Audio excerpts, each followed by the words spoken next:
தெலுங்கானா பாரதிய ராஷ்டிரிய சமிதி கட்சி தலைவரும் முன்னாள் முதல்வர் சந்திரசேகர் ராவ் மகள்தான் கவிதா. இவர் பிஆர்எஸ் கட்சியின் முக்கியமான தலைவராக அறியப்படுகிறார். டெல்லி மதுபான கொள்கை வழக்கில் கவிதா மீதும் அமலாக்கத்துறையினர் குற்றம் சாட்டியிருந்தது.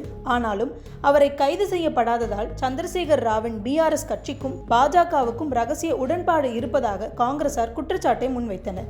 இந்த நிலையில் ஹைதராபாத் பஞ்சாரா ஹில்ஸ் பகுதியில் உள்ள கவிதாவின் வீட்டுக்கு நேற்று அமலாக்கத்துறை அதிகாரிகள் வந்தனர். 4 மணி நேரம் தீவிர சோதனை நடத்தினர். பின்னர் டெல்லி மதுபான கொள்கை வழக்கில் கவிதா மூலமாக ரூபாய் 100 கோடி வரை முறைகேடு நடந்துள்ளதாக கூறி வாரண்ட் வழங்கிய அமலாக்கத்துறையினர் மாலை 6 மணி அளவில் அவரை கைது செய்தனர். இதற்கிடையே கவிதா வீடு முன்பு பிஆர்எஸ் கட்சியினர் பெருமளவில் குவிந்து மத்திய அரசுக்கு எதிராக கோஷங்களை எழுப்பினர். கவிதாவை அமலாக்கத்துறையினர் நேற்று இரவு டெல்லிக்கு அழைத்து சென்றனர். அங்குள்ள அமலாக்கத்துறை நீதிமன்றத்தில் அவரை இன்று காலை ஆஜர்படுத்தினர். கவிதாவின் கைது குறித்து பேசிய அவரின் சகோதரரும் தெலுங்கானா முன்னாள் அமைச்சருமான KT ராமாராவ் வாரண்ட் இல்லாமல் கைது நடப்பதாக குற்றச்சாட்டை முன்வைத்தார். அப்போது அமலாக்கத்துறை அதிகாரி பானுபிரியா மீனா அனுமதி இல்லாமல் ராமாராவ் வீட்டுக்குள் எப்படி நுழைந்தார் என கேள்வி எழுப்பும் வீடியோக்கள் சமூக வலைதளங்களில் பரவியது. இந்த நிலையில் KT ராமாராவ் தன் ட்விட்டர் பக்கத்தில் அதிகார துஷ்பிரயோகம் மற்றும் அரசியல் கணக்குகளை தீர்க்க அமலாக்கத்துறை தவறாக பயன்படுத்தப்படுகிறது. கடந்த 10 ஆண்டுகளில் பாஜக ஆட்சியில் இது அதிகரித்து வருகிறது. டெல்லி மதுபான கொள்கை முறைகேடுகள் விவகாரம் தொடர்பாக அமலாக்கத்துறை சம்மன்களுக்கு எதிராக கவிதா தாக்கல் செய்த மனு மீதான விசாரணையை மார்ச் 19ஆம் தேதிக்கு உச்சநீதிமன்றம் விசாரணைக்கு எடுத்துக்கொள்கிறது. இந்த சூழலில் அமலாக்கத்துறை கைது செய்வதற்கான அவசரம் ஏன்? உச்சநீதிமன்றத்துக்கு இவர்கள் பதில் சொல்லி ஆக வேண்டும். சட்ட ரீதியாக எங்கள் போராட்டத்தை தொடருவோம் என கூறியிருக்கிறார். கவிதா கைது எழும் விமர்சனங்கள் என்ன?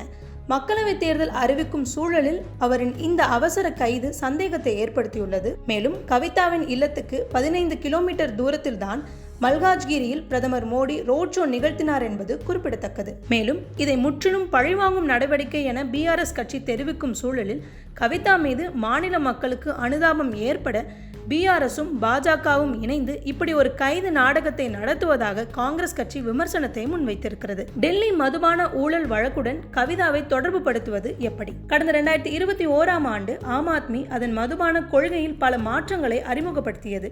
இந்த மாற்றங்களில் அரசுக்கு சொந்தமான மதுபான கடைகளை நிறுத்துவது, தனியார் நிறுவனங்களுக்கு செயல்பாட்டு உரிமம் வழங்குவதும் அடங்கும். மேலும் ஆண்டுக்கான மதுபான விற்பனைக்கான உரிம கட்டணத்தை 8 லட்சத்திலிருந்து 75 லட்சமாக உயர்த்த அரசு முன்மொழிந்தது. ஏலம் வாயிலாக 849 தனியார் விற்பனைகளுக்கு உரிமமும் வழங்கப்பட்டது. இந்த புது கொள்கை ஊழலுக்கு ஆதரவாக உள்ளது என்ற குற்றச்சாட்டுகளை எதிர்க்கட்சிகள் முன்வைத்தனர். இந்த சர்ச்சைகள் காரணமாக மதுபான கொள்கையை திரும்ப பெறுவதாக டெல்லி அரசு அறிவித்தது. எனினும் இதில் ஊழல் நடந்ததாகவும் சட்டவிரோத பண பரிமாற்றம் நடந்ததாக குற்றச்சாட்டு எழுந்தது. இதை அடுத்து சிபிஐ, அமலாக்கத்துறை ஆகியவை தனித்தனியே வழக்கு பதிவு செய்து விசாரணையை தொடங்கின. இந்த விவகாரம் தொடர்பாக டெல்லி துணை முதலமைச்சராக இருந்த மணீஷ் சிசோடியாவிடம் விசாரணை நடத்திய சிபிஐ கடந்த ஆண்டு அவரை கைது செய்தது. இதையடுத்து அவர் திகார் சிறையில் அடைக்கப்பட்டார். இந்த வழக்கு தொடர்பாக மேலும் பலர் மீது வழக்கு பதிவு செய்யப்பட்டு அவர்கள் கைது செய்யப்பட்டுள்ளனர். இந்த வழக்கில் டெல்லி முதலமைச்சர் அரவிந்த் கெஜ்ரிவாலுக்கும் பலமுறை அமலாக்கத்துறை சம்மன் அனுப்பியுள்ளது. ஆனால் அவர் விசாரணைக்கு ஆஜராகவில்லை. இந்த நிலையில் இன்று அரவிந்த் கெஜ்ரிவாலுக்கு உச்சநீதிமன்றம் இந்த வழக்கில் ஜாமீன் வழங்கியுள்ளது. மேலும் இதன் தொடர்ச்சியான விசாரணையில்தான் ஆம் ஆத்மி கட்சி தலைவர்களுக்கு ரூபாய் 100 கோடி லஞ்சம் கொடுத்ததாக குற்றஞ்சாட்டப்பட்ட சவுத் குரூப் நிறுவனத்தின் உறுப்பினராக கவிதா இருப்பது தெரிய வந்தது. இந்த சட்டவிரோதமான பண பரிவர்த்தனைக்கு எதிராக கவிதாவை அமலாக்கத்துறை கைது செய்திருப்பதாகவும் தற்போது சொல்லப்படுகிறது. குறிப்பாக சவுத் குரூப் நிறுவனத்திற்கு மதுபான உரிமம் வாங்குவதற்காக ரூபாய் 100 கோடியை ஆம் ஆத்மி கட்சி தகவல் தொடர்பு பொறுப்பாளர் விஜய் நாயருக்கு வழங்கியதாக சிபிஐ மற்றும் அமலாக்கத்துறை குற்றச்சாட்டை முன்வைத்தது. சவுத் குரூப்பில் அருண் ராமச்சந்திர பிள்ளை, அபிஷேக் போயினாபள்ளி, கவிதா, முகுந்த சீனிவாசுலு ரெட்டி, அவரது மகன் ராகவ் மகுண்டா, சரத் ரெட்டி ஆகியோர் இயக்குநர்களாக இருப்பதும் குறிப்பிடத்தக்கது. இதில் இடி விசாரணையில் சவுத் குரூப் கணக்காளராக இருக்கும் புஜிபாபு அறிக்கையின்படி கவிதாவுக்கும் டெல்லி முதல்வர் அரவிந்த் கெஜ்ரிவால் மற்றும் அப்போதைய டெல்லி துணை முதலமைச்சர் மணீஷ் சிசோடியா இடையே அரசியல் புரிந்துணர்வு இருந்ததாகவும் இதன் தொடர்ச்சியாகவே கவிதா ஆம் ஆத்மி செய்தி பொறுப்பாளர் விஜய் நாயரை சந்தித்ததாக கூறியிருக்கிறார். இதன் அடிப்படையிலும் கவிதாவின் கைது இருப்பதாக சொல்லப்படுகிறது. இந்த நிலையில் இன்று அவர் டெல்லி நீதிமன்றத்தில் ஆஜர்படுத்தப்பட்டார். அப்போது கவிதா கவிதாவின் இந்த கைது சட்டவிரோதமானது என்னும் வாதம் முன்வைக்கப்பட்டது.